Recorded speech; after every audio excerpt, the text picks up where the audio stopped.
வணக்கம். தமிழாரத்தின் பிரதான செய்திகளோடு இணைந்திருக்கிறீர்கள். முதலில் தலைப்புச் செய்திகள். யாழில் பயங்கரவாத தடுப்பு பிரிவினரால் இளம் குடும்பஸ்தர் கைது.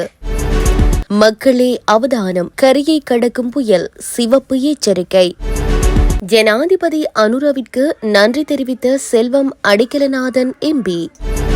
சர்ச்சைக்குரிய வெள்ளை வான் வழக்கு, நீதிமன்றம் வழங்கிய தீர்ப்பு.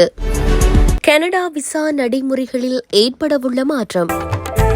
நியூ ரங்கனாஸ் தங்க சுரங்கம், Markham and Steeles, 6055 Steeles avenue east, C102. தொடர்பென விரிவான செய்திகள்.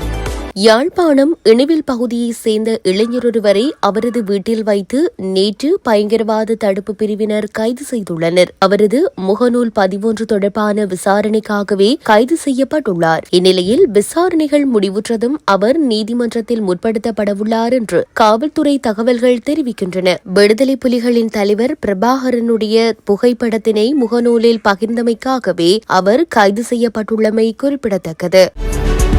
நாட்டை சூழவுள்ள ஆழமான மற்றும் ஆழமற்ற கடற்பகுதிகள் மற்றும் நிலப்பகுதிகளுக்கு வளிமண்டலவியல் திணைக்களம் சிவப்பு எச்சரிக்கை நேற்று மாலை 6 மணியளவில் வெளியிட்டுள்ளது. தென்மேற்கு வங்கக்கடலில் நிலை கொண்டிருந்த ஆழமான காற்றழுத்த தாழ்வு நிலை நேற்று பிற்பகல் 2:30 மணியளவில் புயலாக உருவெடுத்து திருகோணமலைக்கு வடகிழக்கே 310 கிலோமீட்டர் தொலைவிலும் காங்கேசன்துறைக்கு வடகிழக்கே 280 கிலோமீட்டர் தொலைவிலும் நிலை கொண்டுள்ளது. அது புயலாக வடமேற்கு திசையை நோக்கி நகர்ந்து இன்று தமிழக கடற்கரையை நோக்கி நகர அதிக வாய்ப்புள்ளதாக வளிமண்டலவியல் திணைக்களம் அறிவித்துள்ளது.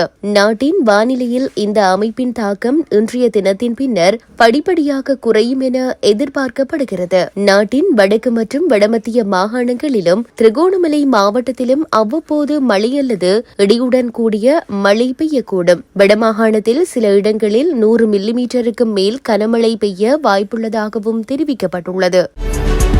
மக்களின் மனதில் இருக்கும் வலி சுமந்த நாளை அஞ்சலி செய்து நினைவு கூறும் அந்த நாட்களான நடந்து முடிந்த மாவீரர் தினத்தை நினைவு கூற ஜனாதிபதி அனுரகுமார திசாநாயக்க மற்றும் அரசு அனுமதியை வழங்கியமைக்கு எனது நன்றிகளை தெரிவித்துக் கொள்கின்றேன் என வன்னி மாவட்ட நாடாளுமன்ற உறுப்பினர் செல்வம் அடிக்கலநாதன் தெரிவித்துள்ளார். குறித்த விடயத்தை நேற்று மாலை ஊடகங்களுக்கு கருத்து தெரிவிக்கும் போதே அவர் குறிப்பிட்டுள்ளார்.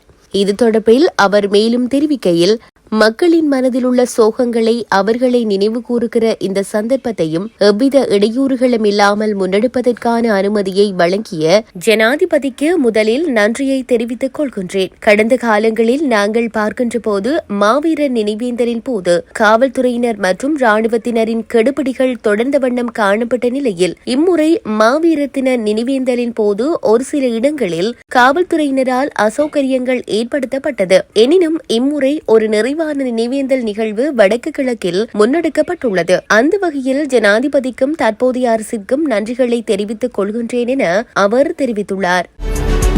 வெள்ளிவான் குறித்து சர்ச்சைகளுக்குரிய தகவல்களை வெளியிட்டமை தொடர்பான வழக்கிலிருந்து முன்னாள் அமைச்சர் ராஜித சேனாரத்ன உள்ளிட்ட 3 விடுவிக்கப்பட்டுள்ளனர். குறித்த சர்ச்சைக்குரிய வழக்கிலிருந்து அவர்களை விடுதலை செய்து கொழும்பு உயர்நீதிமன்றம் நேற்று வெள்ளிக்கிழமை தீர்ப்பளித்துள்ளது. 2019 ஆண்டு ஜனாதிபதி தேர்தலின் போது ஊடகவியலாளர் சந்திப்பொன்றை நடத்தி வெள்ளை வானில் ஆட்களை கடத்தப்பட்டமை தொடர்பில் அன்றைய ஜனாதிபதி வேட்பாளர் கோட்டபாய ராஜபக்சவிற்கு எதிராக சர்ச்சைக்குரிய கருத்துக்களை முன்னாள் அமைச்சர் ராஜித சேனாரத்ன வெளியிட்டிருந்தார். அதனையடுத்து ராஜித சேனாரத்ன மற்றும் இருவர் மீது வழக்கு தொடரப்பட்டிருந்தது. அந்த வழக்கிலிருந்து தற்போது ராஜித சேனாரத்ன உட்பட 3 கொழும்பு மேல் நீதிமன்றத்தால் நேற்று விடுவிக்கப்பட்டுள்ளனர்.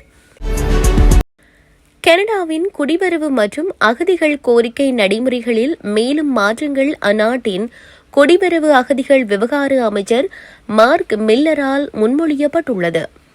இந்த முன்மொழிவுகள் எதிர்வரும் வாரங்களில் சமர்ப்பிக்கப்பட உள்ளதாக மார்க் மில்லர் தெரிவித்துள்ளார். அண்மையில் கனேடிய மத்திய அரசாங்கம் நிரந்தர வதிவிட உரிமையாளர்கள் தொடர்பில் பல்வேறு கடுமையான நடைமுறைகளை அறிமுகம் செய்திருந்தது. குறிப்பாக தற்காலிக பணியாளர்களுக்கு வழங்கப்படும் உரிமைகள் தொடர்பிலும் கடுமையாக்கப்பட்ட சட்டங்கள் அறிமுகம் செய்யப்பட்டன. இந்நிலையில் கனடாவில் அகதிகள் கோரிக்கையாளர் ஒருவரின் விண்ணப்பம் பரிசீலனையை செய்வதற்கு 44 மாதங்கள் சரியாக எடுத்துக் கொள்ளப்படுகின்றதென கனடிய புள்ளி விவரவியல் திணைக்களம் தெரிவித்துள்ளது. கனடிய அகதிகள் கோரிக்கை நடைமுறை உரிய முறையில் செயற்படுத்தப்படவில்லை. எனவே இந்த முறையில் மறுசீரமைப்பு செய்யப்பட வேண்டும் எனவும் சில மாற்றங்களை அறிமுகம் செய்ய உள்ளதாகவும் மில்லர் தெரிவித்துள்ளார். செய்திகள் யாவும் நிறைவடைகின்றன. மேலதிக செய்திகளை அறிந்து கொள்ள www.tamilaram.com எனும் இணையதளத்தை பார்வையிடுங்கள்.